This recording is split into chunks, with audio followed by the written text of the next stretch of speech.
Yeah. Very good. Yeah. So, hello and welcome to another session of the Renault EV Café. A big warm welcome to our 5th episode of serving you with some expert EV knowledge from our special guests or baristas. We have some familiar faces on the panel today, our resident panelists, the regulars of the cafe, Mr. Kirby and Sarah Sloman. Would you like to say hello to our lovely customers, especially those that haven't been here before? Sarah, would you like to start? Oh, certainly. Well, pull up a chair, keep the noise down, no smoking, and those who can't pay the bill have to get out the back and wash up the plates. But here we serve only fine china and fine conversation. And I'm here to fill in any blanks anybody has about the future of mobility and what our cities may look like as electric vehicles, electric bikes, electric transport, autonomous vehicles takes a hold on where we live. So please do ask questions. I'll be monitoring the chat box, and we're delighted to have Roger, Paul and Johnny all together with Matt in the background. And we've got the text box being monitored the whole time. But do talk amongst yourselves because we will be keeping an eye on what you're talking about. Heckling is sort of welcome, but don't throw any food. I suppose you want me to follow that, do yes, you? Please. Such eloquence and fluidity is going to be completely thrown out the window with me, of course. I'm in mourning currently because of the CV show being cancelled, and I'm happy to be able to at least kind of contribute something around commercial vehicles. Of course, any questions on that? Really excited to welcome Roger, a guy that really brings just such a breadth of knowledge and understanding, and it's going to be really exciting. And of course, to share the panel with the lovely Sarah and the less lovely Johnny as well. So thanks, Paul. Thank you, Paul. So there's our 2 panelists today. And if you don't know me by now, then my name's Johnny Berry, and I'm the Southern EV Manager for the Renault UK Fleet Department. I'm eager to talk to and engage with fleets, leasing co's, dealer network, public sector, you name it, support in any way that I can for EV adoption, hence creating this lovely cafe. I will also be the moderator for today, and my northern counterpart, Mr. Kiziak, joins me, albeit sitting quietly until later, where he'll poke his head out of the parapet and raise some questions that have been made in the chat box for the panel and Roger to answer. So that leads me on to I'm really excited to announce that our special for the menu today is an extraordinary man, and quite frankly, what he doesn't know about the world of electric cars, renewables, finances, you name it, then it's simply not worth knowing. Yeah. Who have you got on then? Yeah, he's not on just yet, Roger. Yeah, so Roger Atkins. But before you do share us with your thoughts or serenade us with your guitar or whatever you've got there, whatever instrument you've got there to hand, I would just like to remind you that it isn't much about you lot as the participants, but it is about us. So we do encourage you to really get involved within the chat box and let us know who you are, where you're from. Please ask questions in the Q&A tab also below, and we will address it hopefully live. I would also recommend the newbies of the cafe to keep the chat box open throughout the session. Alternatively, at any point, you can raise your virtual hand and we'll take you off mute. After all, we are humans and like to communicate with our mouths and not the keyboards. Please also keep an eye. Please also keep an eye out for the polls. As some of you know, I do like a good poll. Just to reiterate, that is P-O-L-L and not P-O-L-E.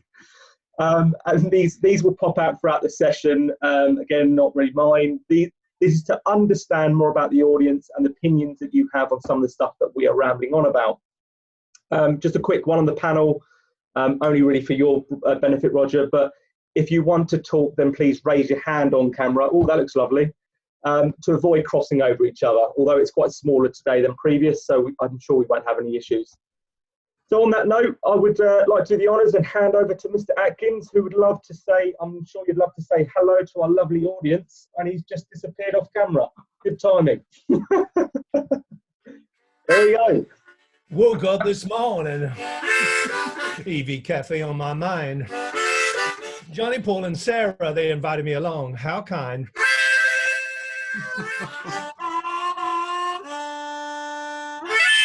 Thank you. Oh, yes. Meanwhile, yes. And now back to the studio. Thank you very much. Yeah, well, here we all are. We didn't expect to be here, but we're here. And I'll tell you where I am. This is my little office. I'm feeling a bit kind of guilty with all that's been going on the last few months because this is where I live. I basically live in a little office in the garden. I don't know if you can sort of see it out there and whatever. So and all I haven't been able to do is obviously get on an aeroplane, travel to places, which on the one hand means it's been a little bit difficult to earn any money, but you know, that's okay. We've sold the children. We sold the dogs the other week, got some good money for them. They were nice. And we're sort of doing okay. Yeah, look, it's like everyone else. You've just got to adapt. I think the serious thing, Johnny, is that, you know, we've all got to be aware that for some people, this is a truly dreadful situation. You know, the worst case scenario is obviously you get ill and, you know, the worst thing happens, you die. But for a lot of people, adapting to this kind of new way of things is no fun whatsoever. Whether it's to do with money or your job situation or whatever. I mean, this is a horrible position to be in. But that being said, I think all of us on this call are trying to be as normal as possible, do what we do and crack on with stuff. Yeah. So that's what we're going to do. So yeah, I mean, that's my kind of thing. Now, do you want me to say a little bit of what I've been up to, Johnny, in the past? Yeah, so Roger, what I'd like to do is launch my first poll. This one's a bit of fun, really. This is 3 facts about Roger, one of which is false, fake news. So I'm going to put that as a poll, and I'm going to let the audience decide which one's the false fact, which one's a fake news story. And at the end, Roger, if you don't mind sharing which one it was, I'll also allow the panelists to vote. Yeah, because I didn't see it. You didn't reply to me, Roger. Oh, well, that's it. So you're in cahoots. The 3 facts about Roger Atkins, which one is fake? He was once an MC in a female mud wrestling bar. That's a given. The first EV was a Mitsubishi Viev. He once performed backstage at the Albert Hall. So at the moment, the Albert Hall's getting, it's a close race, So I'll be quite interested. I'll leave that running in the background, Roger. But yeah, if you want to sort of give us an overview, and then what we'll do is we'll move on to like headline news to discuss. Yeah, sure. Okay. Well, this is yeah, that's it. That's pick my nose. Look, I can actually pick my own nose. That's me quite a long time ago, and that vehicle there is the Modec, and really my kind of electric vehicle journey in commercial terms, in terms of being involved in something, began with that vehicle back in 2007. The company had kicked off in 2006, and it was a wonderful place to be involved in. Amazing engineers, amazing people in supply chain, because you've got, bear in mind, this is 2007. So in regard to what batteries did we have, what power electronics, you know, what motors, inverters, all this sort of stuff, what knowledge did we have about 13 years ago, it was a bit different to what it is today. So that experience at Modec was pivotal, really, in you know, what I'd like to think I try to do now in terms of mainly being on a thing called LinkedIn. LinkedIn is a platform that people use to communicate a lot of stuff, but actually it's my house. I live in LinkedIn. I've become so infatuated with it. It's a bit sad, to be frank with you. In fact, I'll show you how sad I am on it. So this, for example, is I can sort of go back over there. This sort of shows you on LinkedIn, you can get a report that tells you, you know, what have you shared, how many times you were on it, what sort of reaction you got, all that sort of stuff.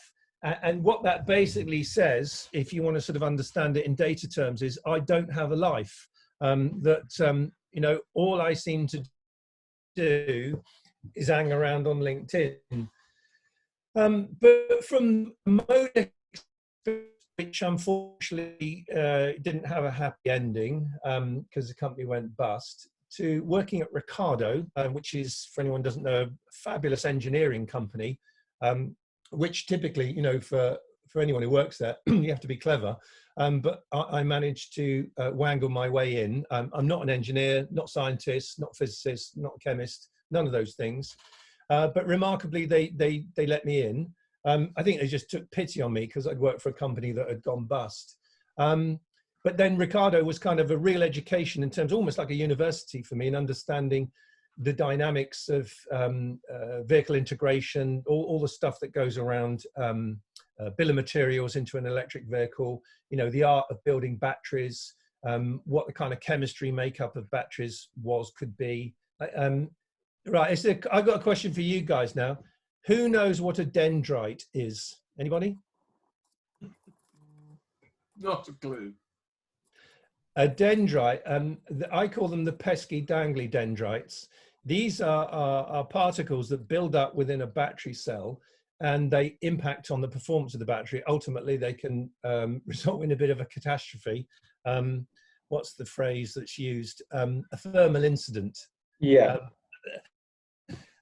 I don't know about anyone, but if you're in the Scouts or the Guides or that kind of thing when you were a kid, you used to talk about, you talked about going camping and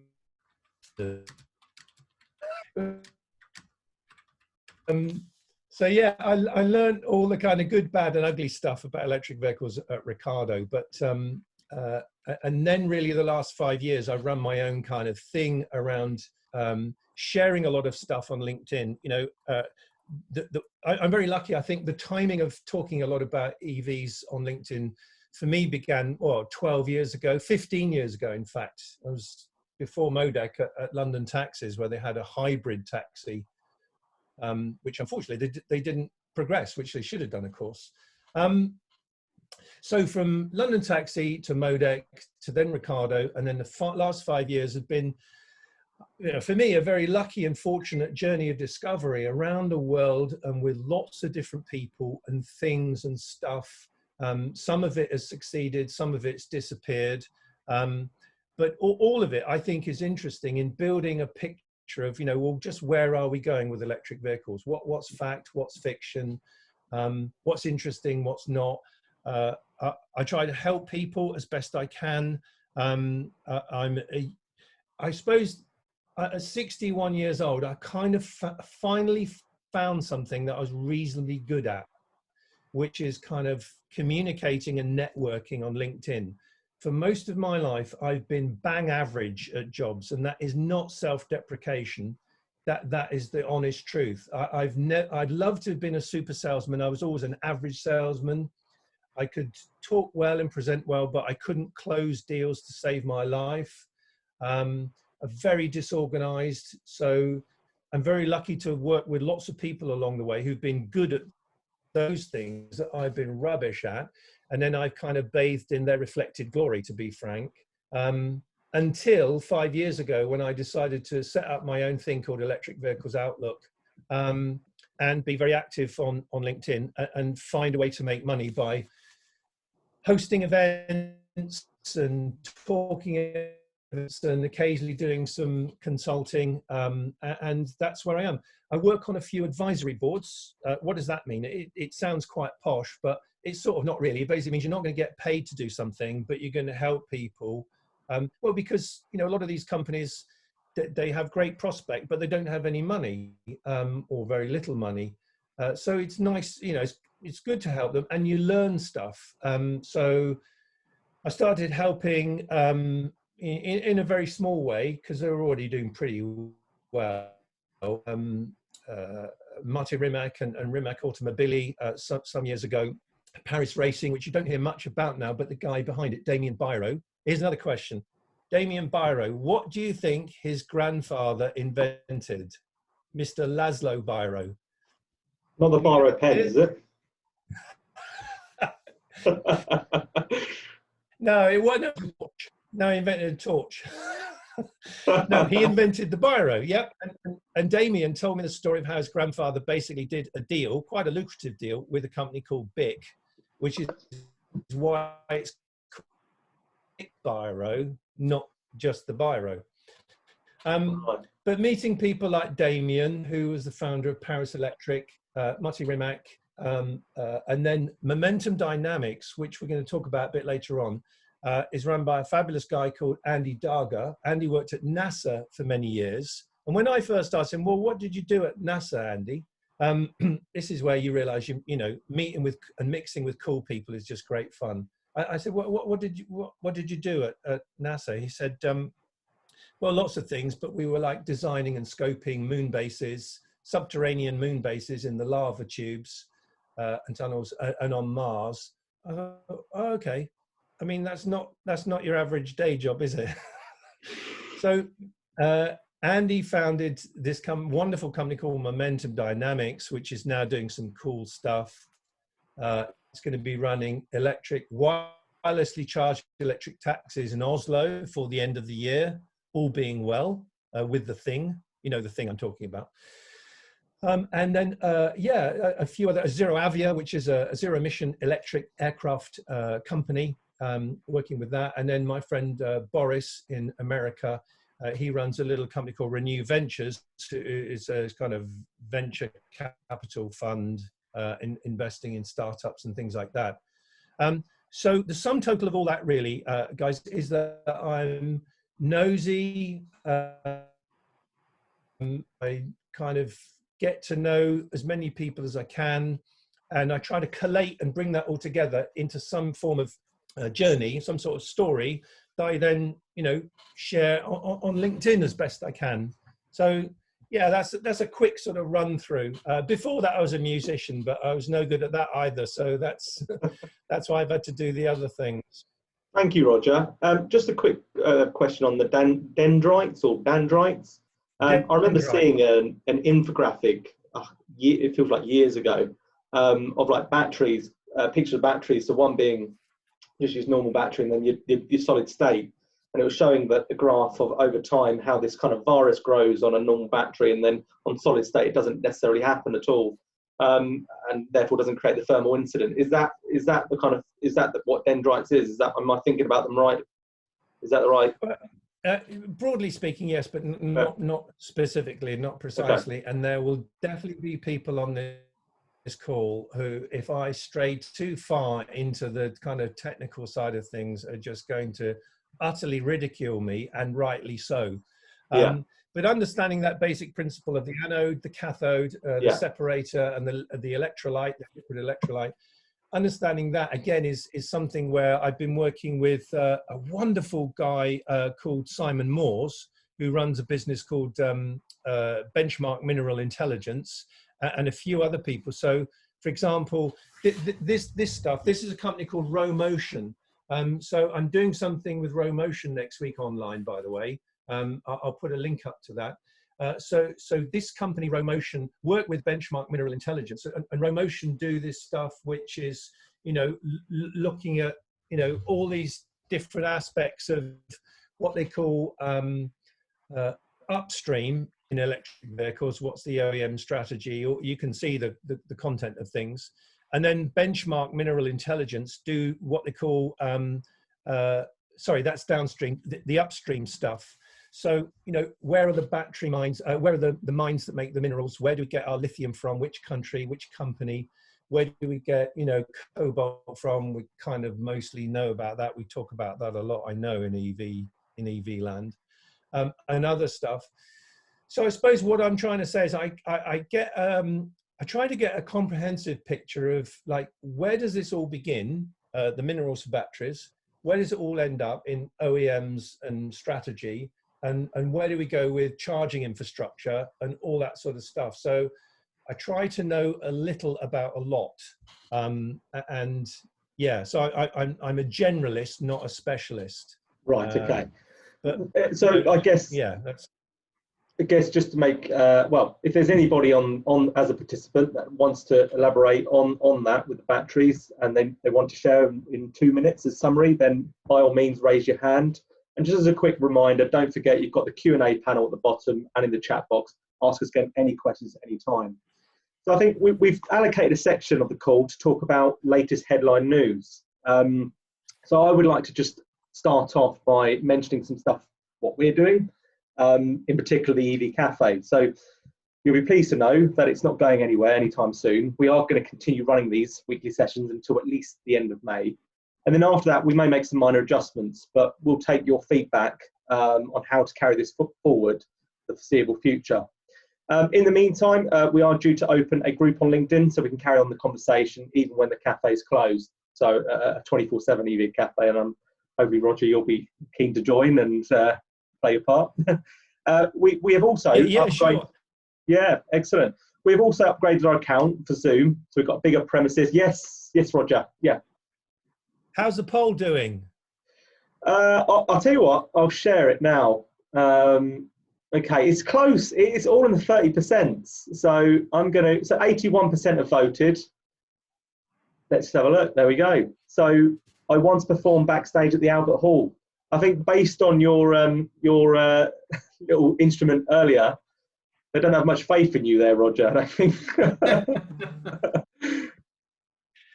So yeah, I'll let you.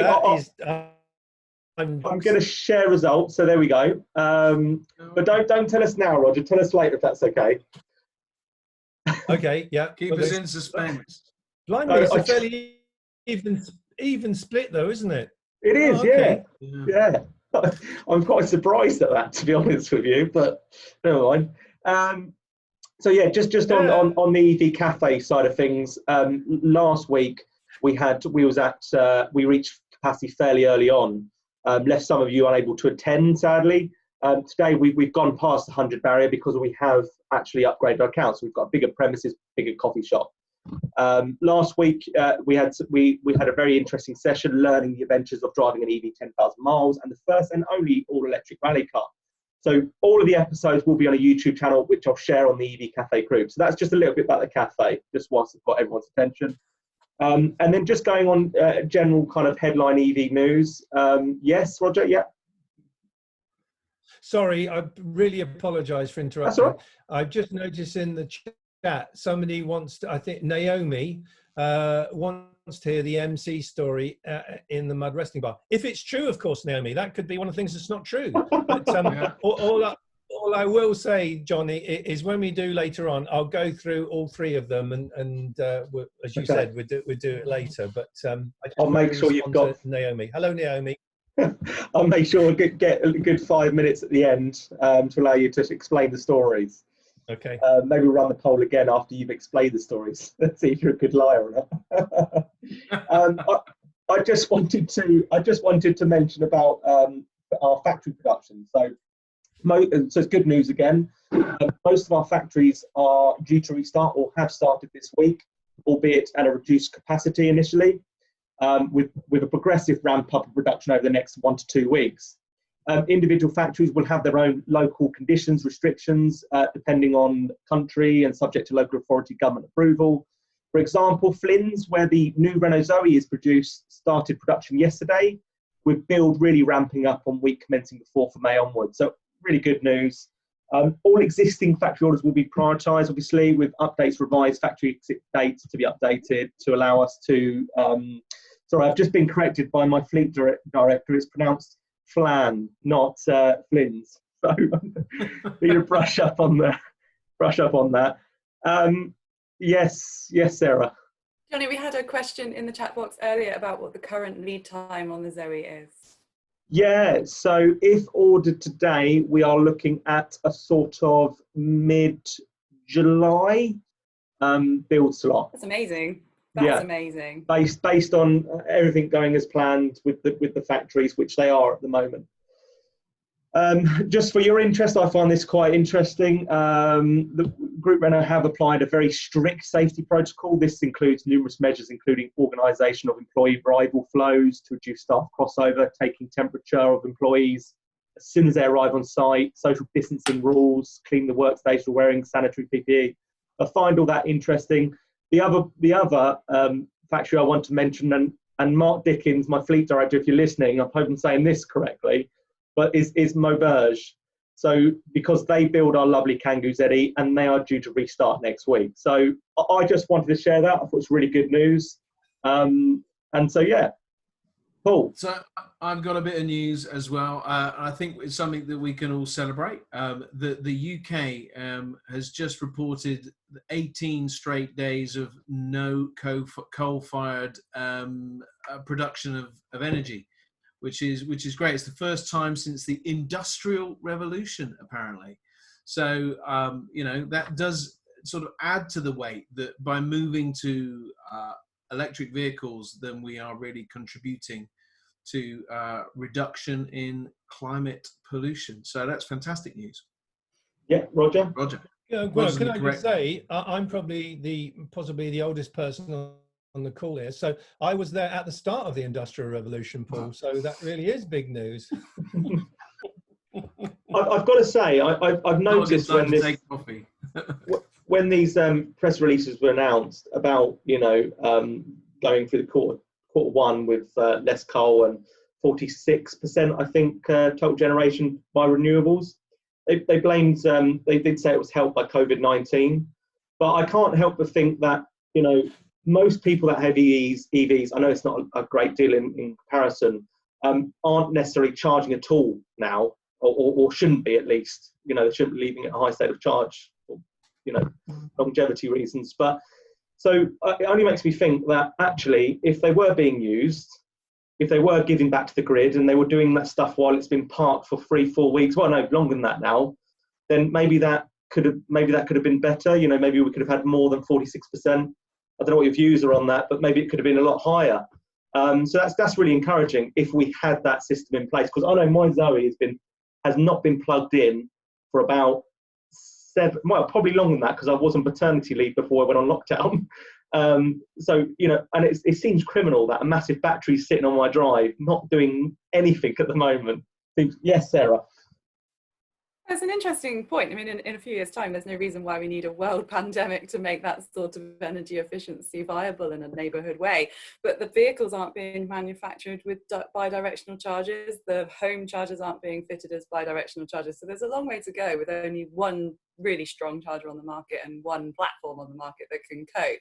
So it's early days. I think you're right in saying that microgeneration has got a huge wealth of experience behind it now. What we're now 2020, it's been going on 5-6 years of pure study, so a lot of studies gone into how the vehicle can support the home.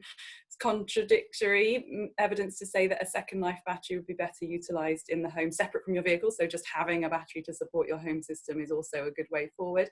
But more and more, I just keep saying the same thing, which is if we can all together collectively do less miles in vehicles, especially fossil fuel ones, but potentially EV as well, and instead switch to e-mobility of a different kind, like shared mobility or autonomous or even e-bikes, something which doesn't rely on those miles and that carbon generation needing to be replenished, a completely carbon-free cycle. So I think the future is incredibly exciting, and if anything positive will come from this terrible scenario that so many people are struggling with, it will be that beautiful feeling that once a day everybody is enjoying their exercise, and it tends to be around an hour, which conveniently is also the same average commute that people have to face by foot or pedal, suddenly may seem a more realistic scenario, whereas before they might have been afraid to try it, didn't feel fit enough, didn't have the equipment, didn't feel they had the time. It's time neutral. Allow this experience to be a trigger in your life for behavior change, and we may see these amazing carbon targets and clean air just dissipating. Good point, Sarah. Well made. Very good point. David Watts has asked, and I'm not sure of the answer to this, but I'd heard 2023 for when CCS chargers will be bi-directional. Roger, do you have any knowledge? Well, 2023. That's pretty ambitious. 8:30 tonight. That's only in a few hours. right in the middle of Panorama. Who knew? No, I don't really. Again, as I said earlier on, look, I've got a general knowledge about lots of things. But once we start getting into detail on a lot of things, I can't make a Roger. Chris Jackson, who I believe is at Centrica, if it's the same Chris Jackson, is suggesting around 2025. So Oh, right. Yeah. I'm maybe a little early. Mhm. I will just point out that we've got Matthew Kiziak, my North counterpart, on the call. He's going to collate some of these questions and join us in approximately 20 minutes or so and pick out some of the questions that we can answer. So there is something that Matthew's put on there about Zoe trials happening across Europe, in particular Netherlands, that we do know of. So yeah, they're doing that bi-directional charging, two-way communications protocol with Zoe, and it's set quite well positioned for that, the way the Zoe operates, the architecture there. So, but we'll elaborate on that a bit later on. And as just a reminder, ask the questions in the chat box. If we don't answer them immediately, we do have Matthew collating all those questions that will fire them off in probably about 20 minutes. So in other news, then I've just copied and pasted from what I've seen online. REA ZapMap finds 21% of public EV charging network users experience issues. Now, I just want to comment on this. I mean, so I think this percentage is going to keep going up. Not because the infrastructure is failing. I just think there's a lot of people out there now that are getting EVs because of 0% benefit in kind, aren't those early adopters, and so they don't have any kind of they're less forgiving, and I think Roger will agree on that. But I've no way near got the same experience as Roger. I've been driving EVs for 6 years. I can tell you 6 years ago, I didn't mind stopping 11 times in the Nissan Leaf that I had to get to Newcastle from Eastbourne. But I can assure you that people now, especially as now all of a sudden EV works for everybody, I think this percentage is going to go up higher. Sorry, Sarah, I saw you noticed your hand raised there. Only to bolster that headline in the news section here, it's legacy. We're still in a legacy place. We've still got old chargers that were a test in the first place, and it was great to see those headlines, and it's really encouraging because now we can push forward and put better kit in the ground, put it where it should be, put it where it needs to be. But at the same time, it does upset me rather because it makes people think, bloody hell, imagine if you went to that many petrol stations and the pumps just were constantly out of use, out of action, or worse, you just like with petrol and diesel, you don't even know until you get there. But in this situation, you've got another 12, 13, 14 miles to go to your next one. It's just damaging in a way to focus on those past situations and report them as a present day situation. Because I think if we ask the question again in a year, which I'm sure they will, and I hope they will, because the work they do is just fantastic in propelling this industry forward, I hope in a year they'll follow that up with, and now how do we find it? Now that we've got GridServe, now that we've got Fastnet, now that the Ecotricity network has been improved, now that we've got home charging and BEIS releasing funding for on-street charging as well. These are problems which thankfully have got to go away, surely. Roger, you were going to say something? Yeah. Yeah, I think if you look at a lot of technology that comes along, a lot of change that happens, we all know the term early adopters. Early adopters are people, by definition, who do it first. And they're very forgiving people generally. They kind of go with the flow. They're quite happy to accept things that don't work. And I think anyone who was knocking around an EV, whether it was, first gen Leaf or Twizy or iMeave or whatever it was, you kind of didn't, well, I won't say you didn't mind, but you went with the flow. You're an early adopter, you accept it. I think however many different groups there are, I mean, whether there's 4 or 5, I don't know, but I think the groups after the early adopters, which would probably be a lot of people not on this call, are not going to be forgiving. And if they either hear anecdotally or personally experience, more than a few times, a challenge in the public charging arena, they'll get really pissed off and they won't, keep quiet about it, and they'll get very exercised about it. And I also think, this does need a lot of work, and it needs a good, frank and open discussion. It's already underway. You've got things like Charge Up Europe that was recently announced, the kind of consortium of putting things together quite well in Europe with ChargePoint, EVBox and Allego. And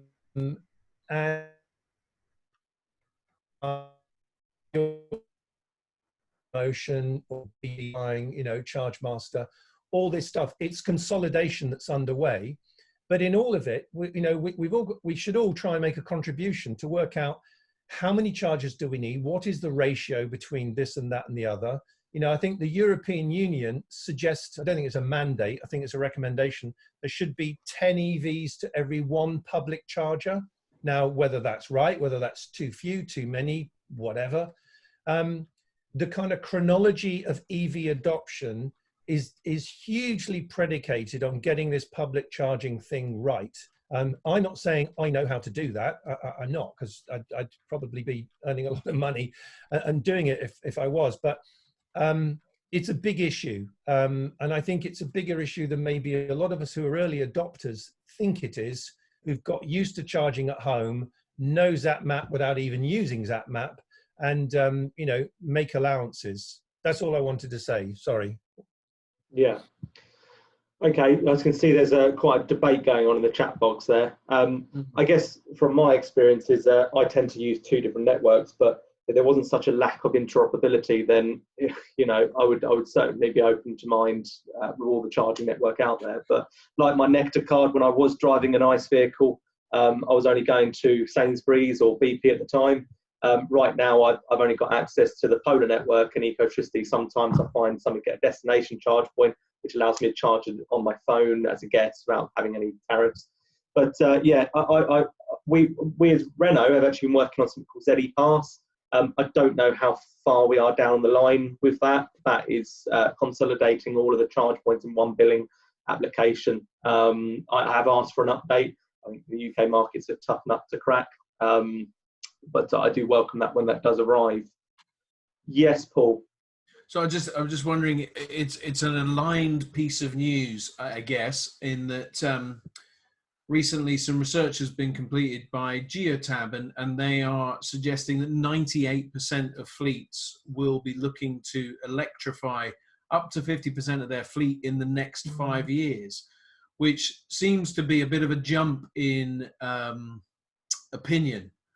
Because I think fleets, generally speaking, were a bit reluctant till recently. I think there does seem to be a much higher level of engagement on that. And when we think about that, and I think Chris Jackson made the point in the you know, if we're relying on the public network and such a big jump, maybe for commercial vehicles and for cars as well, if there is a strong reliance on the public network, then it could be a bit of a stress. I'm not convinced. From a car perspective, certainly the public network will be as important, but if commercial vehicles, because of their lower range, may require this to, you know, to really get the best out of the vehicles. I think, you know, Simon Brace, who's on the webinar today, has done a lot of public charging whilst doing a great delivery business up in the Lake District, for instance.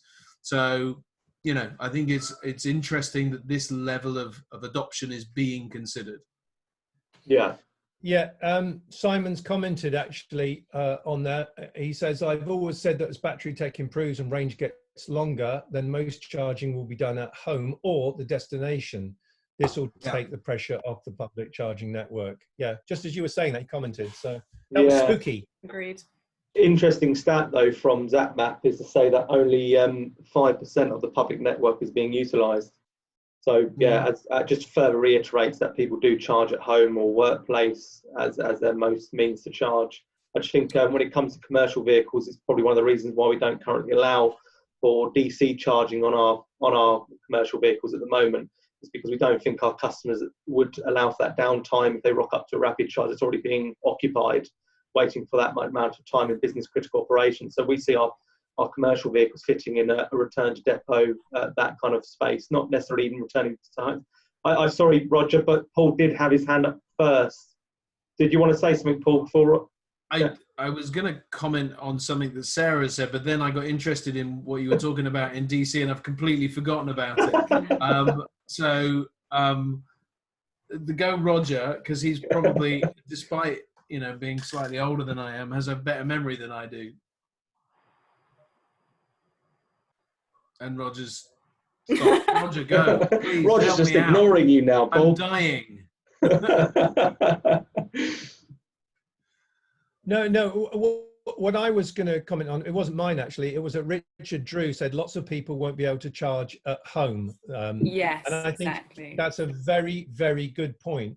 and I haven't yet, or I think I might have done it in the past somewhere, seen a stat that showed you how many people had the ability to charge on a drive and how many didn't.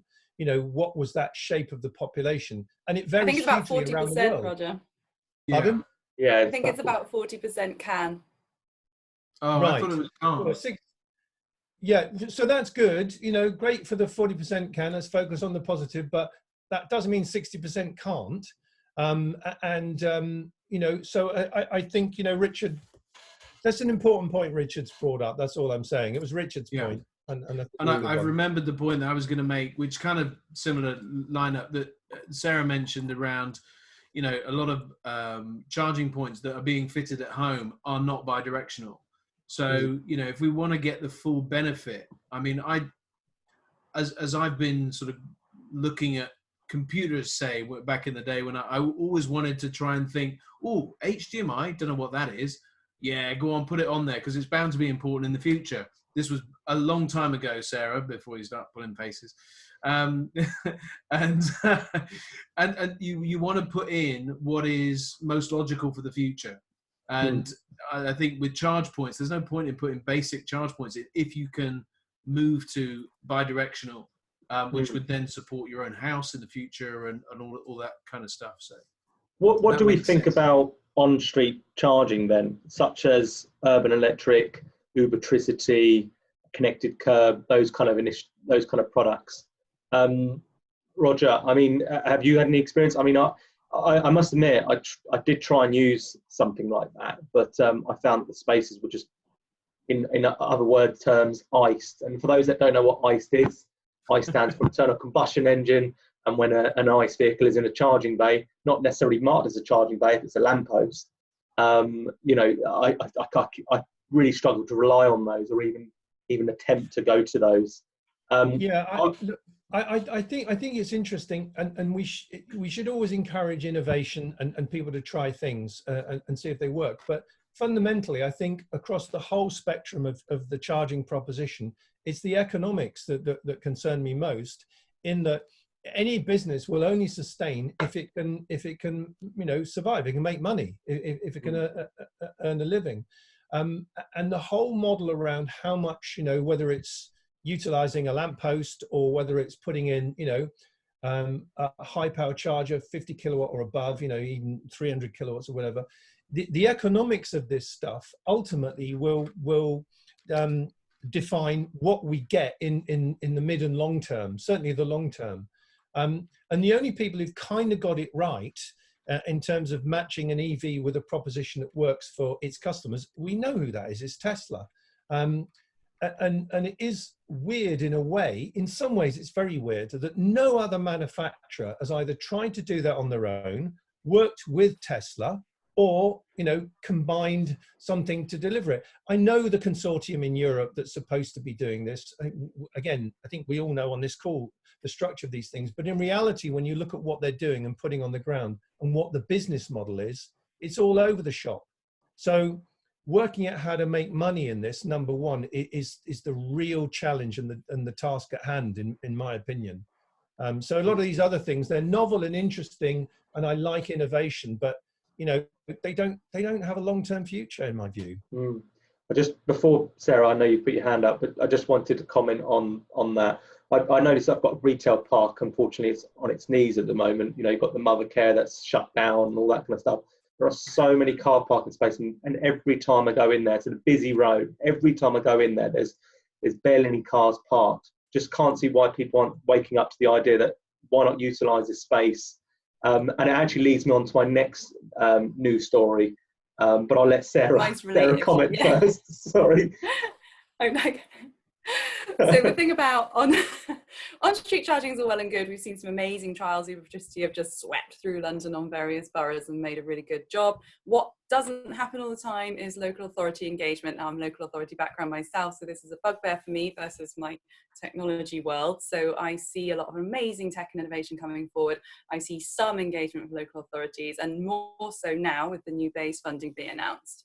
But ultimately, it's no good having a charge point on a lamppost if the bay isn't protected, and that requires a TRO. So some of those are anywhere from 6 months to 18 months. So if you are speaking to one department within the borough or the council and getting permission to dig up the pavement and put something in, are you still talking to the ones who actually manage the traffic as well? I'm not sure it's a fully joined up process yet. And on that same note, I know that the new planning practice guidance that's come forth has got a really solid section on sustainability and climate change. So to a certain extent, we are going to see an opportunity for local authorities to finally be able to write their own localized policies and empowered to do that based on central government guidance, which again is a huge stride forward, because nobody knows their area better than the ones who live in their area. So whilst you've got fantastic technology coming forward, it has to be applicable, it has to be applied. A really good example of that is how Bristol approached the problem with the Go Ultra Low West funding, which was obviously a finite pot due to end next year. And with it, they're going to be doing 4 rapid charging hubs, and they've focused on destination charging at workplaces with grants to put charging in, as well as 200 sockets intended around the 4 combined regions. So it's very, very impressive. And on top of that, they're hoping that people will come forward with the Bay's funding to be looking at sort of off-street opportunities. Do you have a shopping centre on its knees where nobody is? Is there already a large power opportunity there that isn't being accessed? Could you put in swathes of overnight charges for people who live in terraced housing or flats at incredibly low cost, so that EV doesn't have to be such an elite activity? This is the future I want to see, where people are looking at assets that they've got and working out how to sweat them, how to make money off that asset, and how to support the grid as part of the neighbourhood. That's where I want to see infrastructure going. I think you've mentioned in the past on a previous Café that you'd like to see this speed up of TRO processes in order to assist there. I'm so boring, aren't I? I'm just going on about that all the time. Traffic. Someone did comment to say that they're not signposted enough. You know, you'd no idea that one of the lampposts didn't have a charge point. You have to use the app, and even then you have to check all the charge points. Not really that precise. Not like what 3 words. I think just what you said. Also, no one knows their area as much as the area that you live in, and it's so right for me, because although I have a nice charge point at home and a driveway, I'm very lucky. I'm in that 60% bracket or 40% bracket. I use a charge point locally that's free to use, and I have short arms and long pockets, so I get a free charge every time I use it. I've noticed Roger's just dropped out, maybe some connectivity issues, or he's going to come back on and serenade us with his guitar or something like that. You never know with Roger. Who knows? Just never know. You never know. He doesn't like his conversation. There was another news story that ties into this quite nicely. We'll carry this on for another 5 more minutes, and then we'll open up to questions. But I saw that there was an announcement, I think SSE in partnership with Infratech, really looking at lock-up garage sites and the potential of having smart charging locations where there's lock-up garages in and around London, and known as digital community hubs, DCH, which combine rapid charging with 5G connectivity. So again, that ties in quite nicely. I know a lot of, obviously, real estate is all dedicated to parking in cities like that, so why not make the most of them? I really don't know where Roger's gone. I'm a bit worried. Yes, yeah, he's back now. Sorry. Yeah, he's back. I was just gonna say, Mark Samuel's come up with a really good question, which you can perhaps link into a question that we were going to put to Roger around the dealer network. And I'm not suggesting we answer it right away, but he's mentioned that a charging network within the retail dealer network, you know, is there real value in that? And maybe we can link that into the question we were going to ask later. We can pick it up now. Just from my experience with dealer network, space is of a premium there. You'll be lucky to get 1 or 2 customer spots in any day, any time, where it's filled with customer service, but more than ever, just stock. So yeah, it'd be interesting to get Roger's thought on this, to see how maybe the business model for a dealership changes in the future, or what he thinks it might look like.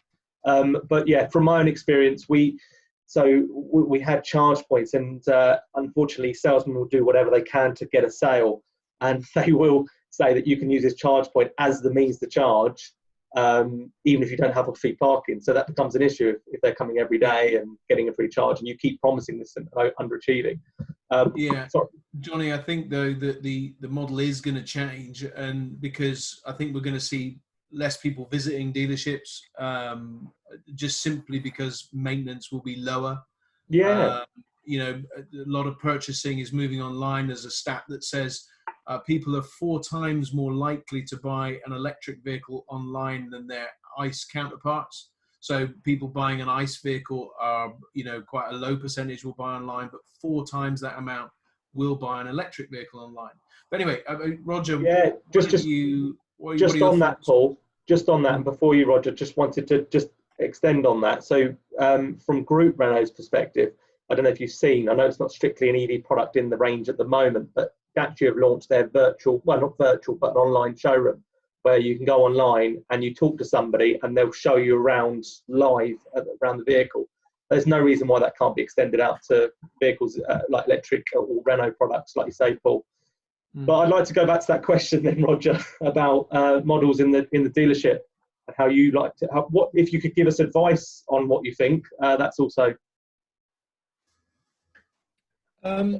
Well, again, I think you need a really comprehensive, data-driven kind of analysis of where do we use things. It's got to be driven by convenience. It's got to be driven by, you know, a business model. And I think trying to kind of shoehorn anything into something that already exists for the benefit of that business isn't necessarily going to fail, but isn't necessarily going to work. You know, I've been a car salesman. That's when I joined the auto industry 35 years ago. I sold cars from a garage. You know, it was in Belgium, actually. There were Saab cars. And along the way, my journey in automotive, a lot of it has been to do with working with dealerships. I've been a zone manager for a manufacturer. I did that with Audi for years. And so I have a real affinity with dealerships. I have lots of friends who are the dealer principals, work in dealerships or whatever.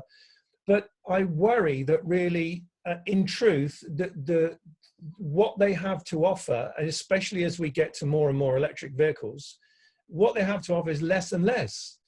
You know, people are doing more and more online. You know, look at the Tesla model, and I'm not saying just copy it and that works, but it's different. So to say dealerships could be kind of the location for charging, I just sort of, no, it doesn't float my boat, if I'm really frank with you. No, I agree there. So we've got Mr. Curtis has raised his hand, although he's now lowered his hand. But and he's still eating his lunch. What are you eating this time? His lunch. Oh no, he has raised his hand, so I'm going to bring him on to allow him to talk. Is this? Yeah, you. Whether I'm going to regret this or not, I've just unmuted John Curtis. Hello, John. Hello, gorgeous. Hi, John. You must be talking to me. Greetings, all. Are you well, Roger? Well, if I was any fitter, I couldn't stand it. Although I was very worried, John. Thank you for asking. I got on the scales the other day, and I was half a stone heavier. But then I looked in the mirror and realised it's my hair. That's why I'm heavier. That's my excuse. I have no such issues, no such excuse. I'm 2 stone heavier with no hair. I just don't know what to do. Keep calm and carry on. Bless you, sweetheart. Now, question for you, Roger. How good is EV Café? Genuinely, you go onto so many webinars, so many shows, so many conferences. Now, hang on, let me find a gun to your head. We truly don't want you to say what you think we want to hear. How good is it at getting key messages across to people who genuinely want to do the right thing? Here's the honest truth. I haven't been on it before, so Hey! I haven't watched it before. It's the first time. So I'm going to answer this poll. Love the EV. Hopefully that answers. No, I know the truth. So I'll answer that. John, look, what I like about how this seems to be working is the people in chat they're being listened to. People are watching. I am, and the other guys are watching what's in there. So it's inclusive.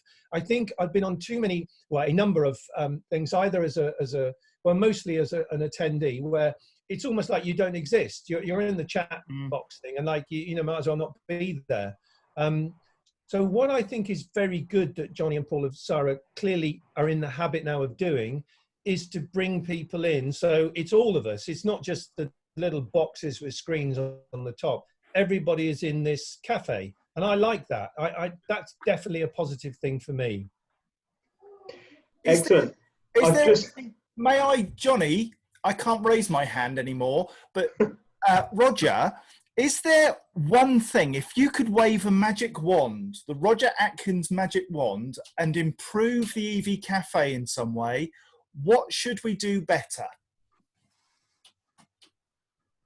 I was nearly politically incorrect then and said something I shouldn't. I could get in so much trouble. Do it.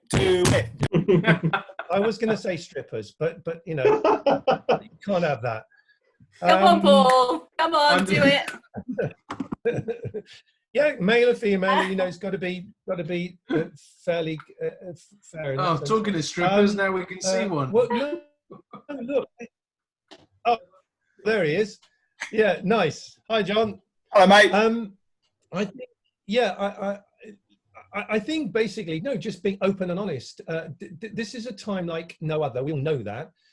So I think we can all kind of up our game by sharing more and just being open and honest. That's it. I mean, it might sound a bit boring to say that, but that is it in a nutshell. I think being involved and I'm lucky to work for myself. I can do, relatively speaking, what I like and say what I like, and the freedom of that, I can assure you, is wonderful, because when you work for an organization, you have got to be a bit what you say.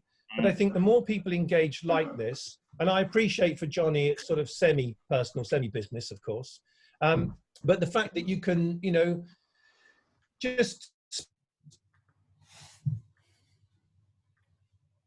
I don't know about you.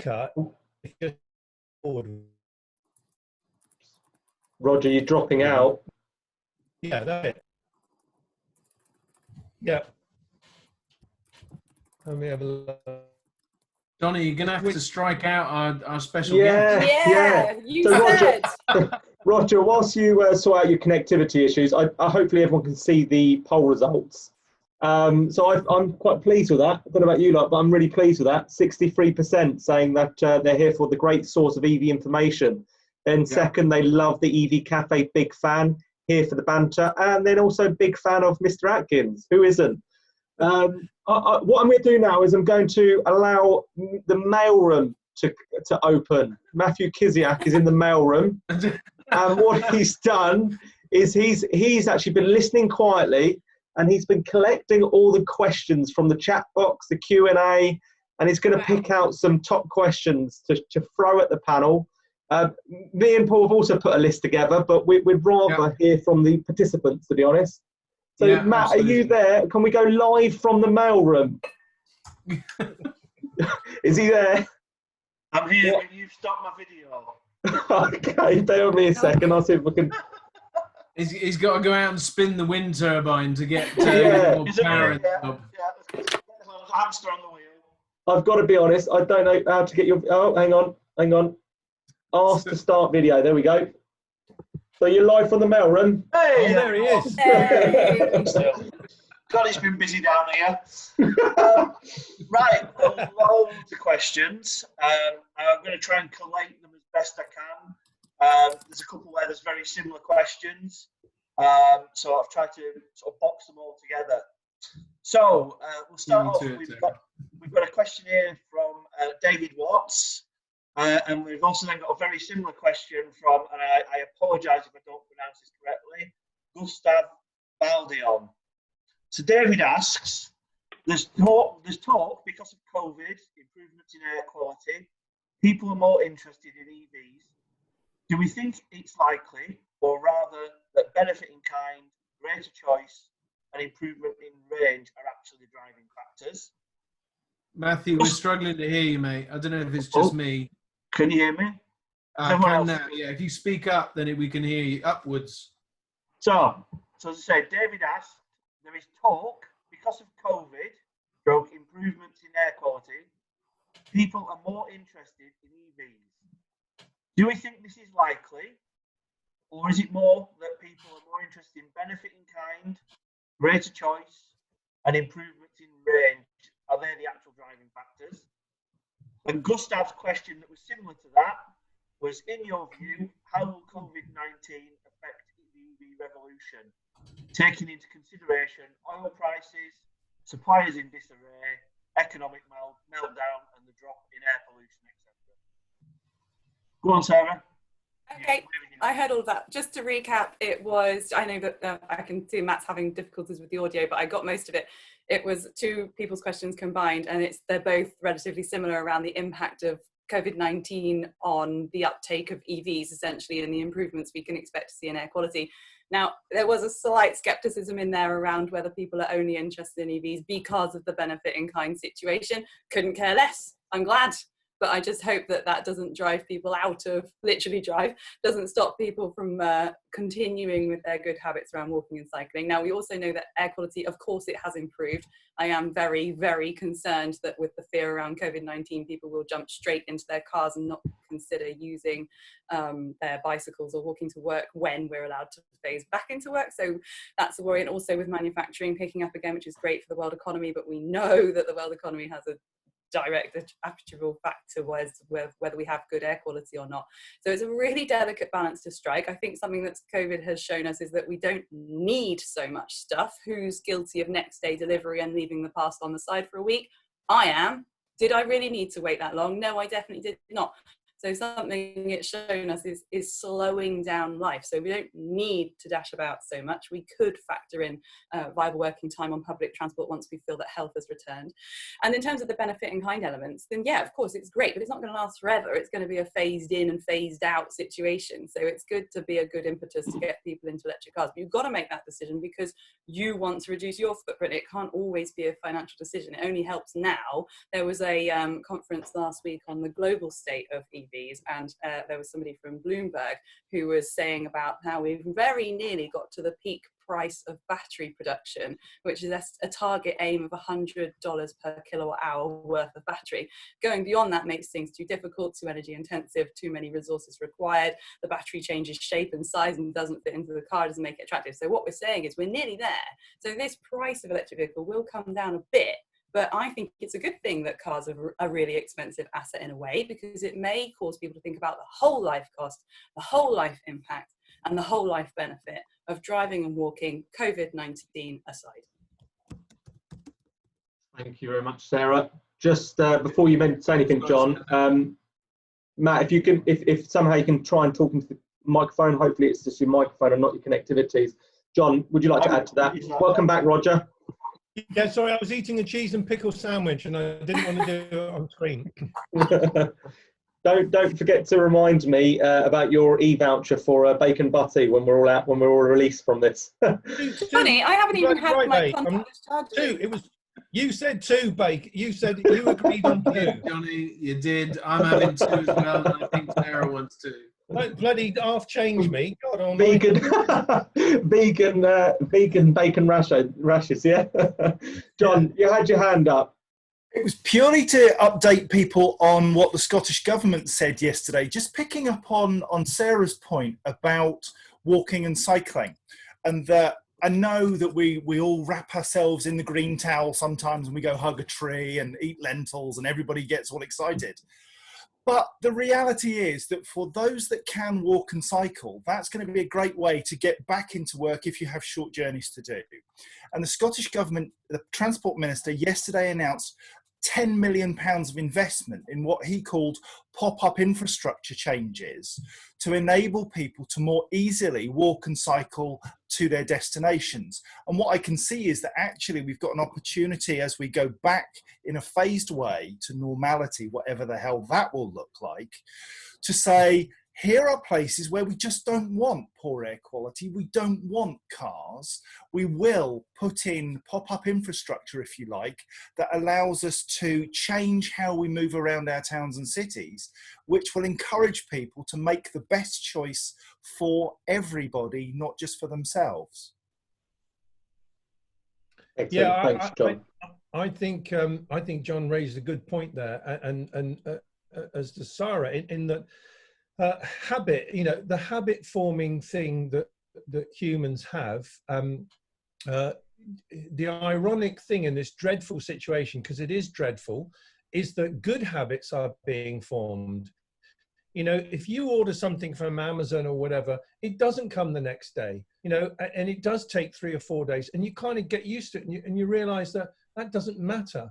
And the cost, you know, to getting it to you first day, within a day, you know, these are all big issues. And I think clean air, you know, to answer the general question, no, I think this accelerates the electric vehicle proposition, even with all the massive economic challenges around the world, particularly in Europe with the auto industry.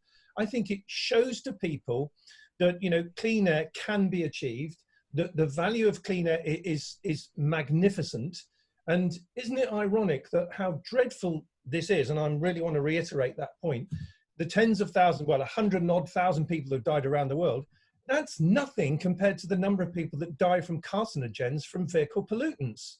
Isn't it ironic that we have, you know, done what we've done to the planet and humanity's operation on the planet commercially and socially in an instant like that for this dreadful virus, when there was a much bigger killer going on, and we can't just drop one ball and you know, for another one.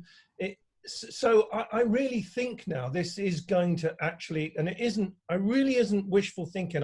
Well, it is, but I think I anchor it in some knowledge and observation experience of other specifics. So it's a great question.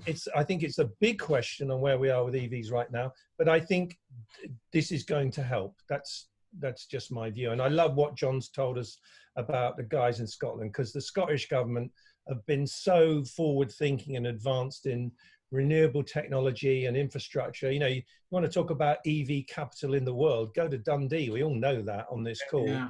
I mean, there is so much good practice, best practice, call it what you will, in Scotland. You know, England has been the slouch in terms of the United Kingdom, for sure. Paul? I just want to follow up on Roger's point and John's point, really, because what's of a concern, and we were talking about it today earlier, was that there are lobbyists going on to the European community to postpone or delay the impact of the CO2 reduction targets. COP26 being postponed and as delayed, kind of like a more aggressive approach to that reduction of CO2s. And I think any delay will impact at the OEM levels, because the OEMs are obviously very keen to not have to develop too much, you know, because there's obviously a lot of cash and a lot of money. But the CO2, to move the CO2 targets, I think is a mistake. I even think lifting them for this year has been a mistake, because I think every manufacturer is going to register less vehicles, and it's just a simple question of an average CO2. So whatever vehicles were registered would have been an average CO2. It's not the number of vehicles registered, and I think that we've been mistaken to delay any kind of reduction in CO2. And you know, what we're experiencing at the moment around the world is better climate, better air quality. And it is making people think differently. But if we take the pressure off the OEMs to produce the right level of CO2, or electric vehicles in particular, then we miss an opportunity to drive it further down. Excellent. Matt, do you have any more questions that you want to ask the panel? If you have any problems with your connectivity, your mic, then if you can type it, that might be a better way to get the question out here. Can you hear me now? Yes. Just about. Brilliant. So Richard Drew asked, what will be the next major advance to enable greater EV take-up? Will it be in EV charging, greater availability of public network, or battery technology? So on that, Roger, I'd like to know. Yeah, I guess Roger's been exposed to a lot of new innovative technology, some stuff that Renault have worked in the past, such as battery swap with Fluence and inductive charging with Kangoo. Roger, can you tell us a bit more about this space?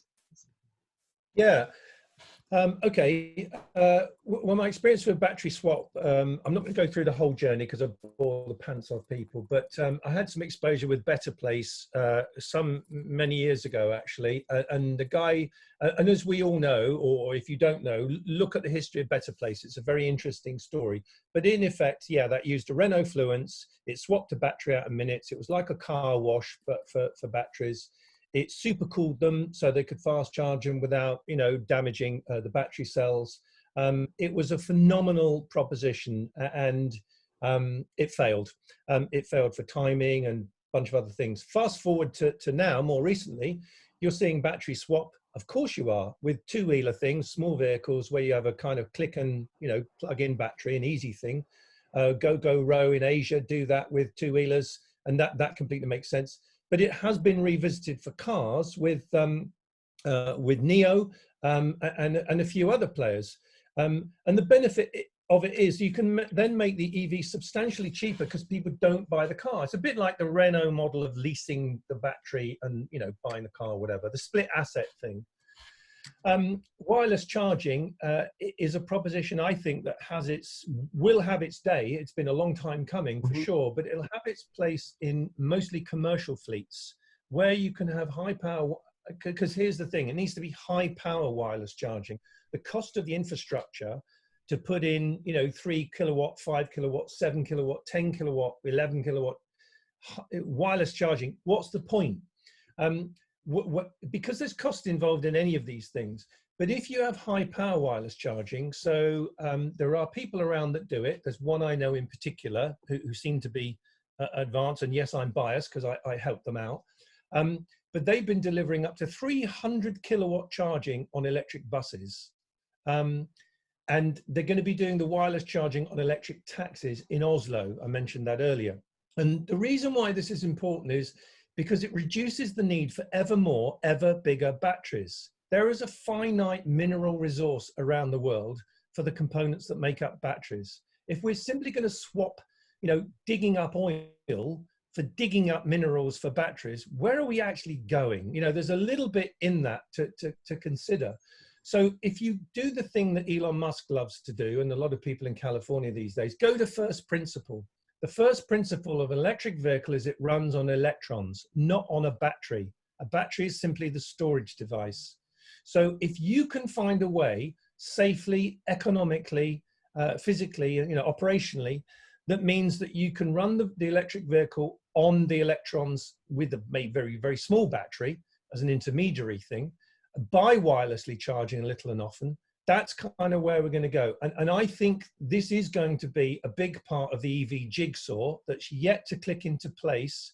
But once you start to see it in buses and taxis and vans, it may eventually then come into cars. But it's just in the mix. It's not a panacea. It's something that I think will be part of it.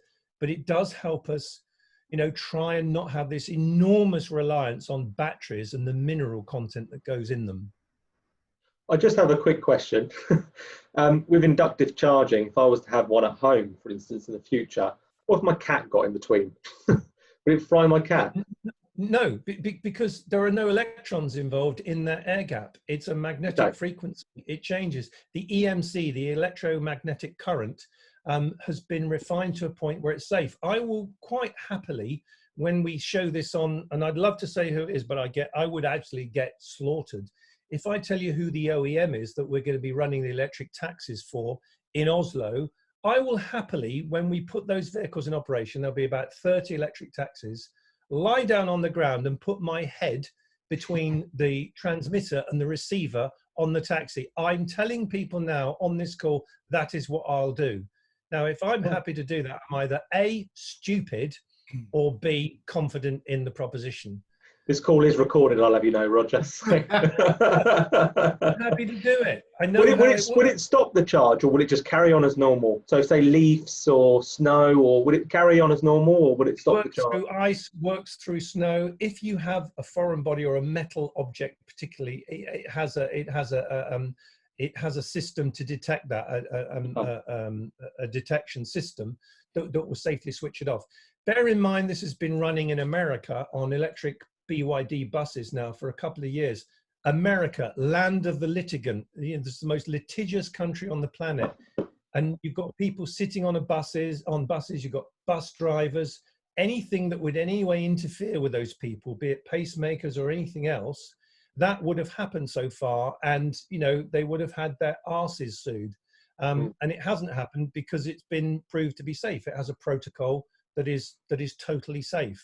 I wouldn't want to be involved with it if it wasn't. Okay, excellent. Thanks for that, Roger. Scott Eddy, thank you. Yeah. Myth Good job, busted Scott. there. Because he does know stuff. Yeah. Thank you, Scott. John, you had your hand up, patiently waiting there. It was really just to support what Roger was saying. I did some work in Belgium with a Swedish car manufacturer who will remain nameless.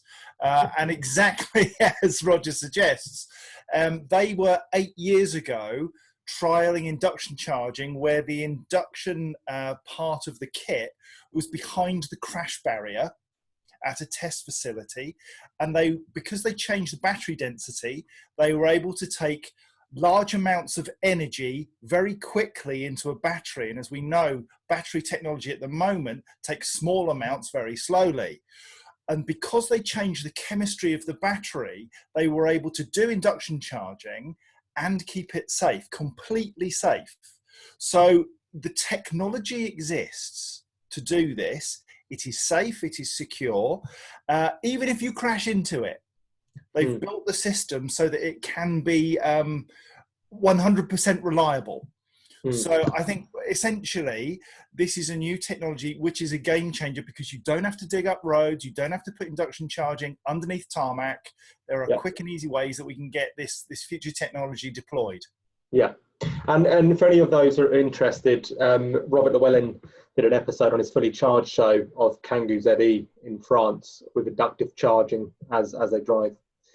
Matt, I'm conscious that we've got a few more questions, so if we want to rattle them off.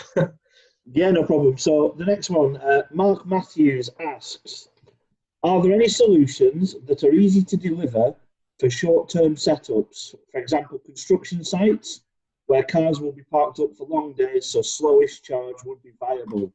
Does it need addressing at planning stage?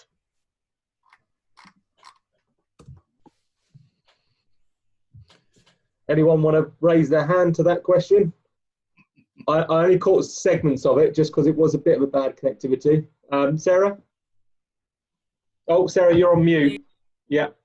I'm just going to be a ventriloquist. No. Sorry.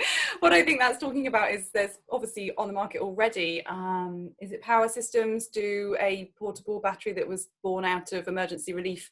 So you just simply turn up with a sort of towed along battery pack behind you, and then you can set up temporary standalone chargers off that. I'm sure that's the sort of thing. You can even have ones with like solar folding things. It's very impressive. But no, planning wouldn't require that, I wouldn't have thought. But we're so far away from having really reliable temporary infrastructure.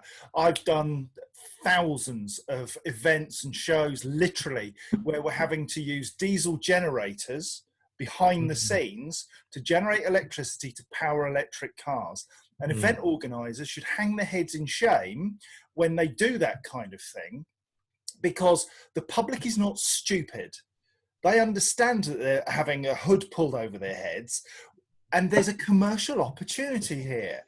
We just need to have the will. Crack on with it. There is two particular companies that had reached out to, I think, me and Matt, actually, to offer a concept portable charger with a battery, a large battery to enable faster charging. And they've got it as a concept at the moment. They've got a working model and they want to just trial it in different situations and setups. So, yeah, there's definitely more coming to the market, those that have reached out to us. Next question, Matt. You're on mute. Yeah. So Russ Bolton asks, do you think that post-COVID, businesses will see such a reduction in the mileage that there is more of an argument to go EV? Do you think conference calls and so on and so forth have been around for a big time, but we're now actually starting to see the benefit of them in the business world? Oh, I hope so. I so hope so. I really do. I mean, I feel actually terrible for the event organisers. I don't know about you guys, but as Paul Kirby said, he's in mourning. Not dramatic at all, that. Not dramatic at all. but that he's in mourning because his event's cancelled. But I had a whole suite of summer planned. I was going to Amsterdam and Munich and Berlin, and it was going to be super exciting. I was going to be getting the train to as many of them as possible. And now, even just thinking about asking to attend one of those, people are just going to laugh at me in the accounts team. You can't go there. You just do it by video, surely. And then I'll just have to glitch like a robot and prove that sometimes you need to be there in person. No, I think Sarah's dead right, and Will says the same here. You know, I think it will. I believe people will travel less miles, so EVs will become more viable. Yeah, it's a great question, and I think it will happen. I know plenty of people who run big events. I was going to be busy at the Geneva Auto Show and a number of other big things. And, you know, on the reflection of what this has done, it is now triggering people to reevaluate what they're going to do next year. It's like, forget this year, forget it. But what are you going to do next year? And most of those places are now looking at building hybrid business models of the event. So in other words, smaller physical scale, where you will have people go there, but in much less, you know, much less numbers. And they'll produce a product, they call it a product, but it is, a product where the people that have gone there and pay a certain, you know, fee, get something because they're there. And those that are online pay a much, you know, less fee, and of course don't have to travel and have those expenses, but something that works, something that's dynamic, that's interesting, that does all the things that you want it to do. You know, it's called, it's Darwinian. It's survival of the fittest. It's, you know, you've got to change with how things are. So I think it's a great question. And I think, yes, like I said earlier, I think it helps us. I think someone needs to kick off Chris Jackson. He's just said self-charging hybrid business models. Yeah. Let's remove him from the chat, shall we? I like that. Oh God! So, Will. Sorry, Paul. I was just gonna chuck in on the reduction in mileage. I think for passenger cars, I'm not so sure that in the majority of cases, I think we were already seeing a reduction in general business mileage anyway. And I think that the majority of cases, people, once they understand that they can charge at home or charge in the workplace, I don't think there's any immediate change. It will make it more viable, but actually, ironically, if you dramatically reduce your mileage, then an electric vehicle, because it's more expensive in the first place, and the benefit is in the sort of charging, the cost of charging or cost of fuel, if you like. Sometimes if you're not doing enough miles, you don't get the money back. So there is sort of an argument for that. But I think in the commercial vehicle world, I'm not so sure that the miles will reduce dramatically. I think there is still, in fact, that, you know, arguably they could increase if we begin to rely more on deliveries, as we've experienced over these last weeks and months. I think, you know, the commercial vehicle world won't change, and I don't think it's going to dramatically impact. But the car world, I think we need to educate people to say, actually, you can change now, regardless of in most cases, the mileage that you're doing. Excellent. Any more? Oh, sorry, John. Can I just pick up Dave Bushnell's point? He's saying that he predicts less use of public transport, so car mileage may increase. And that's a view that I've held for quite some while. And I think we really do need the government to get to grips with what the issue is with face coverings and whether the science is there, because public transport, to me, screams risk at the moment. It's always been one of those areas that I went to instinctively with the transport hierarchy and walking, cycling, public transport. They're the best ways to travel. Frankly, personally, at the moment, they fill me full of fear. Getting in my own car that I've cleaned is less of an issue. So I do think that public transport really does need to sort its life out if it's going to play a really big role in our recovery. Excellent. Thanks, John. Before we go to more questions from the audience, I just want to rattle off some questions directly with Roger, more personal questions with Roger. Okay. Okay. So me and Paul have put some questions together before the call, which we would like answered. So I'd begin. So why, I know you've been in the game, you've been in this industry 15 years. What was a trigger for that journey? And I thought I was at the forefront, being only 6 years ago. So just want to learn a bit about the journey, really.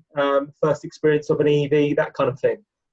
Okay, I'll try and be snappy with all these answers because I'm enjoying all the stuff coming in on the chat, to be honest with you. So, okay, what inspired me? Well, when I was at London Taxis and we tried a hybrid taxi, or in fact, we tried two, and we saw they were massively cleaner and that was better, but then failed to put those into production. I was inspired by the chairman, Jamie Borick, who it's a bit of a toff. But in fairness to Jamie, he then cashed in his chips. He owned a lot of shares in London Taxi. He sold all those to basically put together Modec, which originally was going to be an electric taxi company. And his family had been in and around, London taxis for many, many years. So I was inspired really by his courage and his ability to put his own money behind an objective. And that's why I kind of left London Taxi and joined Modec. So that's the answer to your question. Excellent. When did you really see the momentum change towards EV?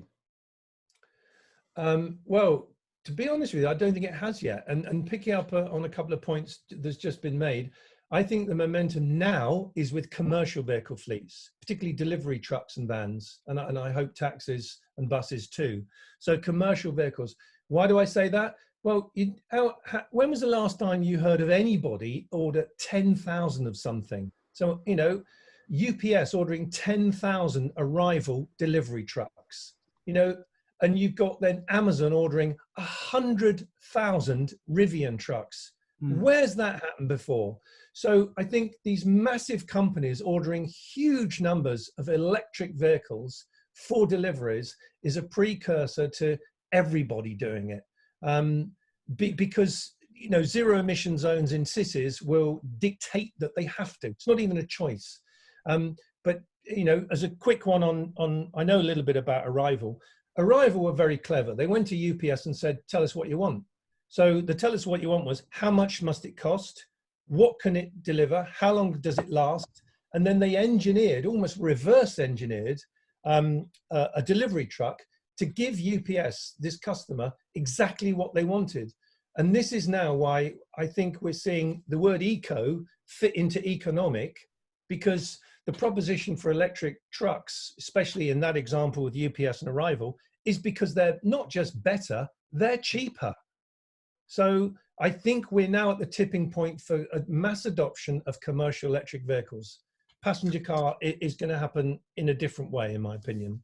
Okay, Roger, I think you make a brilliant point with the Arrival piece, and I think if and when they get to market with a vehicle at the prices that they've talked about, with the range that they've talked about and the payload that they've talked about, it will really strike a chord. And it's interesting, a disruptor coming to market in that way is gonna actually push the market forward. And it kind of leads me to think, because the other major disruptor in the background, of course, is just the Chinese market en masse, really. And we know that SAIC have just kind of started getting vehicles out over here.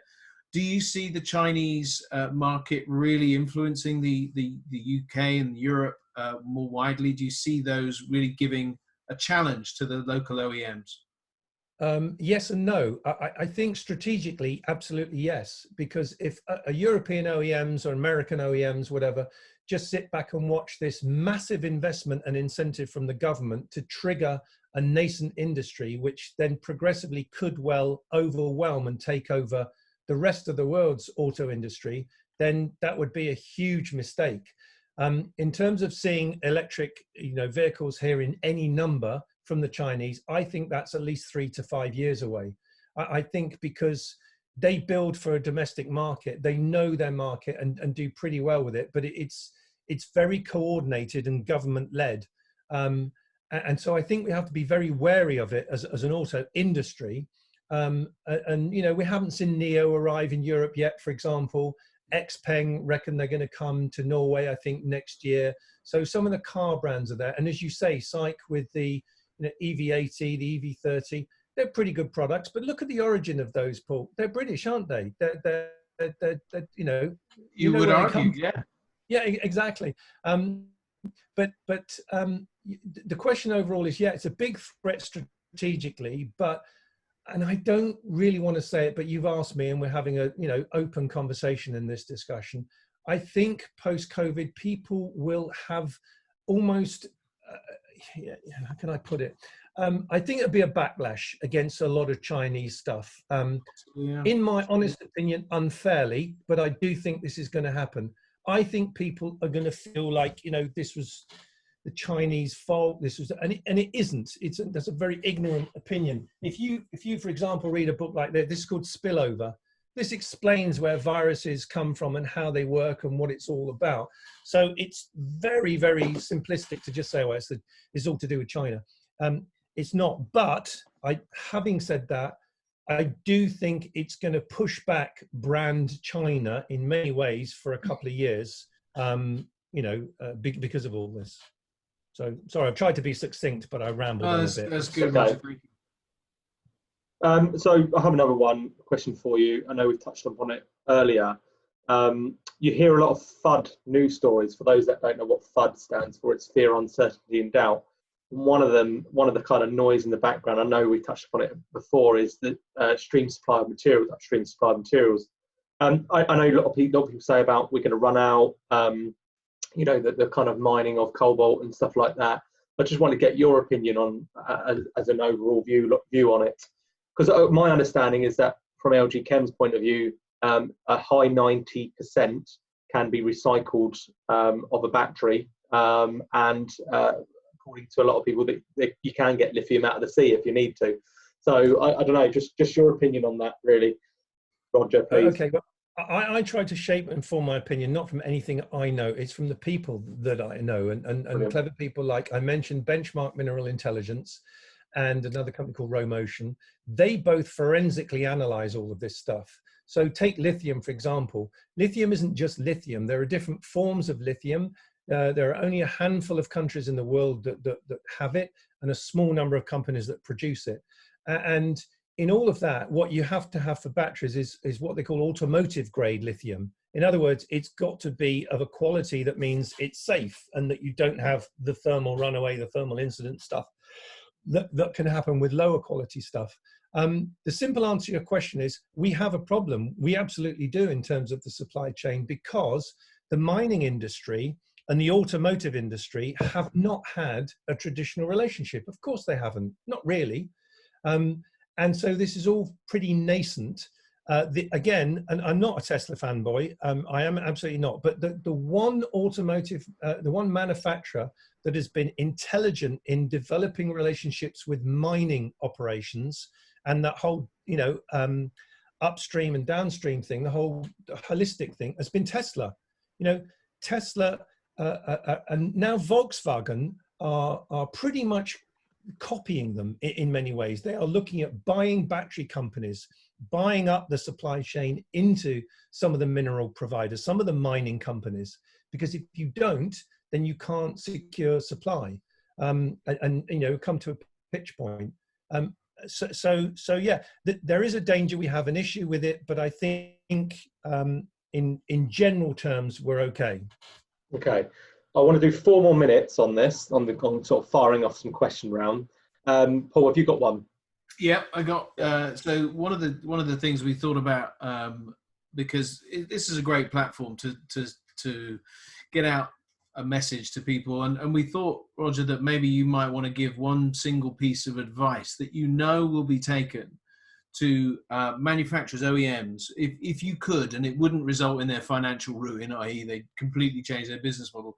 What would be a great piece of advice to give to OEMs, the standard ones, not so much the disruptors? I think build those relationships in the supply chain with the mineral providers, the mining companies.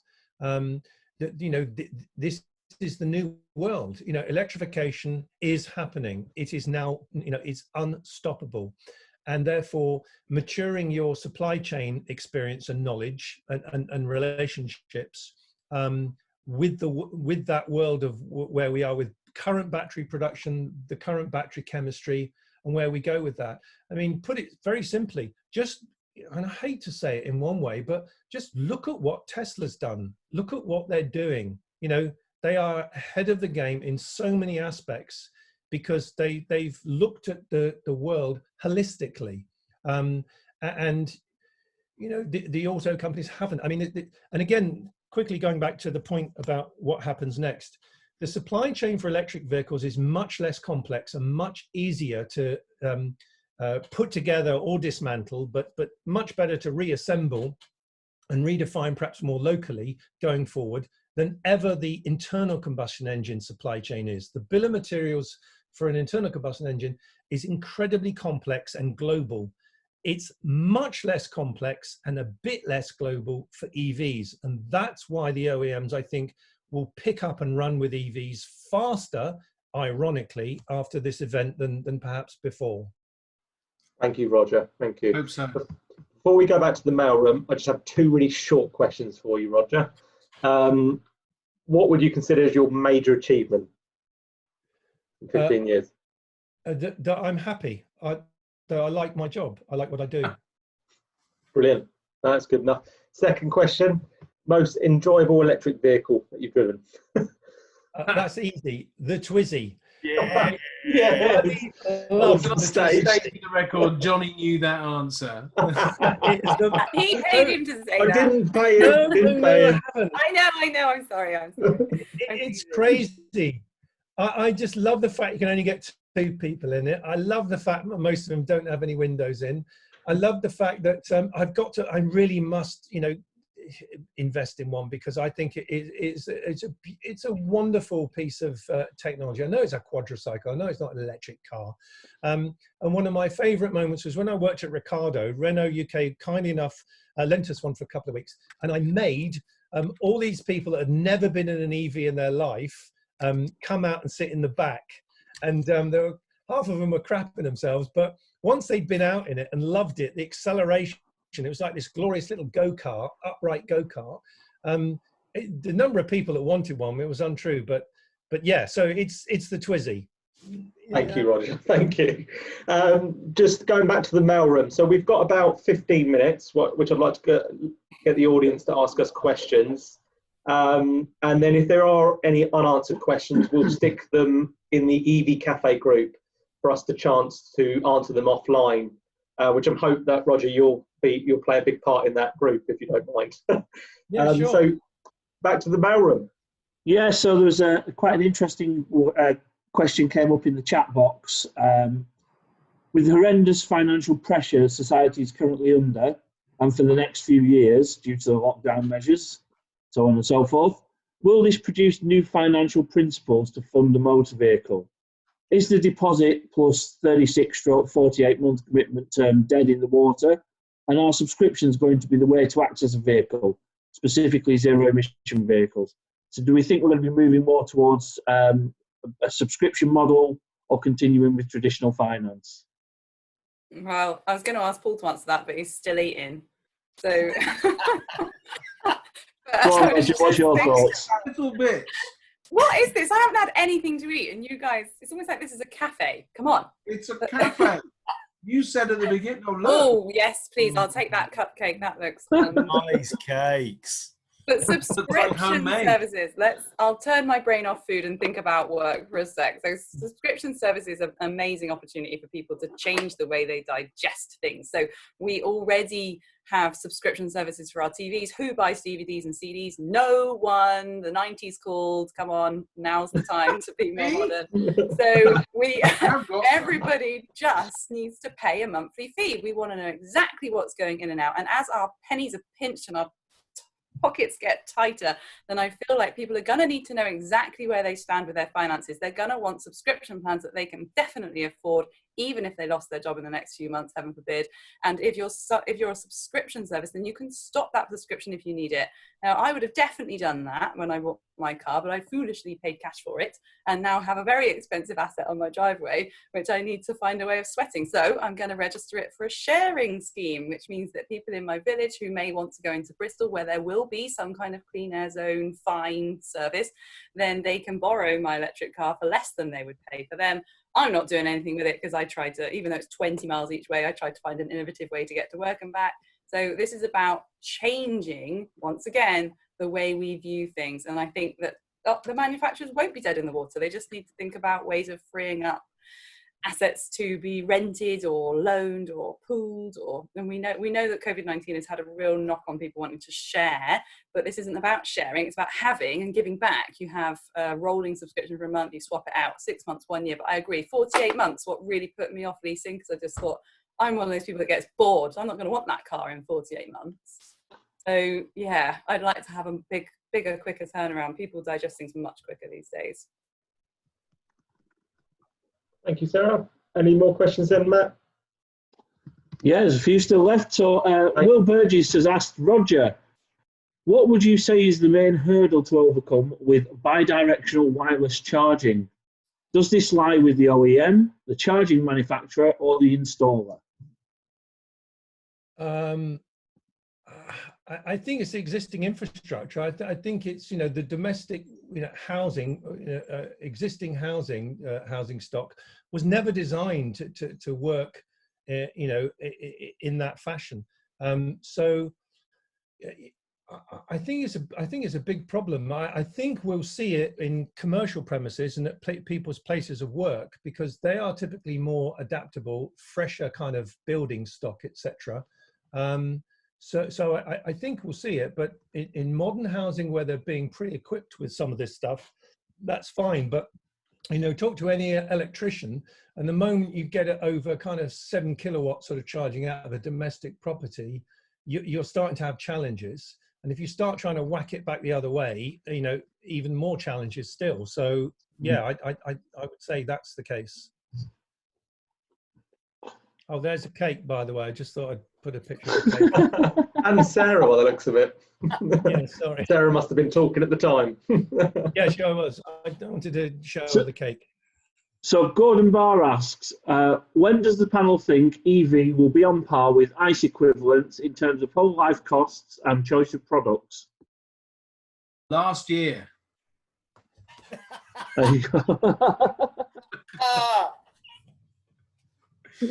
I saw this question and I did think that there's already evidence to say that a number of electric cars are on par, and already if you consider certainly the ULEZ and the congestion charging, so ultra low emission zone, and the charging zone in London, you're exempt, you get all your money back, and you get you can travel in and out. So there are different whole life cost answers to that, and then that's what you should do. Total cost of ownership is already on a par in many cases, but John Curtis is going to add something to that.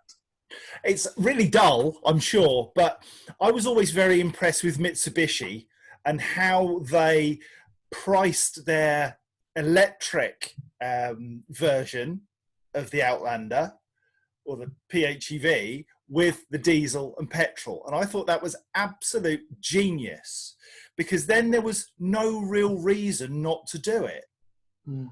And if they could do it with the PHEV, why can't others with electric vehicles? I accept that there is an incremental cost, a bigger cost for the capital outlay. But the reality is that we could certainly get closer to price parity if we truly wanted to, if we factored in all of the costs, including the costs of the NHS of managing 40,000 people who are going to die. On that, John, I'd just like to mention that Zoe total cost of ownership is over 30% cheaper over 3 years than the equivalent petrol Clio. I think my point, Johnny, was that what Mitsubishi were able to do was to say to their customers right up front, without any explanation, it doesn't matter whether you need petrol, diesel or electric, we've got the vehicle for you. And that, the simplicity of that marketing with no people involved, was genius. I think that's the right plan. It's Arrival's plan also to come out with a vehicle that is priced the same as its diesel counterpart. Yeah. And you know that is when, you know, to even a Luddite like me can work it out. You know, Yes, I guess they were able to really utilise the government grant there, and that's probably what paid for that small little battery that went into the. I don't know. You're right, but I would like to point out Gordon Barr is a very, very clever man, because he's just said John is correct. Right, I'm going to mute you now, John. I'm going to mute you now. Can I just point out, John, that I actually got 2 cheese and pickle rolls earlier, and I did only eat one of them. So this is the other one. I just wanted. I know, nice, isn't it? Oh, I want to nibble on your rolls, Roger. Apps. So yeah, Mute him quick. Atkins does home baking, so I get homemade cakes. I get, you know, I've eaten. No, I haven't eaten the cake yet. So I've got the cake, which is homemade. You're living your best life, my friend. Oh man, honestly, I seriously, it can't get any better. Oh, that's good. Well, it can. I've got some cheese. Good cheese grief. dish as well. Oh my god, so jealous. Well, if we're all showing off, I've got beef, hula hoops. I just not that I want to argue any more on that, John, but David Watts has said, but Mitsubishi and arguing the debate is artificially priced the Outlander originally because the PHEV is now 6k more expensive. They did, but didn't they shift some units? Yeah, I think it's sort of about 20,000, John, didn't they? Yeah, and the benefit in kind as well. Although a lot of fleet managers realise that their fuel bill went a bit high. Having said all of that, what does come out from the PHEV's performance is that Renault are better. Goodbye. Right, trying to bring it back on topic. 5 minutes, Matt. Yeah, Gustav Baldion, I hope I pronounced that correctly. Do you see used EV prices going up or down post-COVID, or no difference?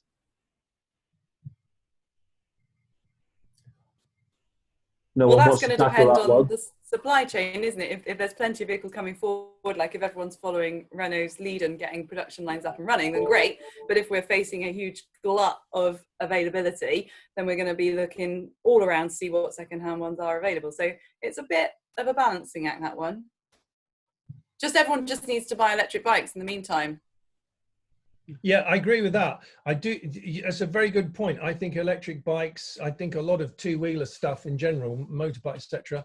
I think a lot of people will opt for that as a different choice because it's personal. You're not sitting next to somebody, and it's electric. Well, I was on an amazing event yesterday, which was all about mobility and electric bikes, and they were saying that the time is now because the streets are empty, and one of the biggest objections to cycling is the fear around injury. It's not about fitness and health; it's about fear of injury, fear of not being able to get changed when you get to work. And with COVID-19, they're going to be doing a staggered return to work to make sure that public transport remains a bit more empty, the roads are a bit less dangerous because the hospitals are too full to accept you if you get hurt. It would never happen, but that's the fear. I'm talking about human fear. So ultimately, this is a situation where we need to embrace the challenge to create a better way. Yes, I agree with you. I've been out on my bike for the first time in a good few years and doing, some good mileage around the local lanes here. And I couldn't cycle, nice. But it does make a big difference. And you think, actually, I got overtook by 2 cars in sort of 12 or so miles, and you think, well, wow. That makes a real difference. Yeah. Feel safe. Johnny's desperate. Go on, Johnny. Yeah, and I'm desperate. I just want to hear the stories of the facts of Roger while we've still got time. Yes. Oh, right. So, give us a summary, 1 minute each, and then I'm going to relaunch the polling to see if you're a good liar or if it changes. Okay. So I was once an MC in a female wrestling bar. This was back in 1981. I went to Los Angeles to try and be famous and failed miserably. And part of the failing miserably was that because I didn't have any money and I didn't have a job and got offered the role of MC in a female mud wrestling bar, I took it. And I did it for 3 weeks. and it was the scariest job I've ever had. So that's the first one.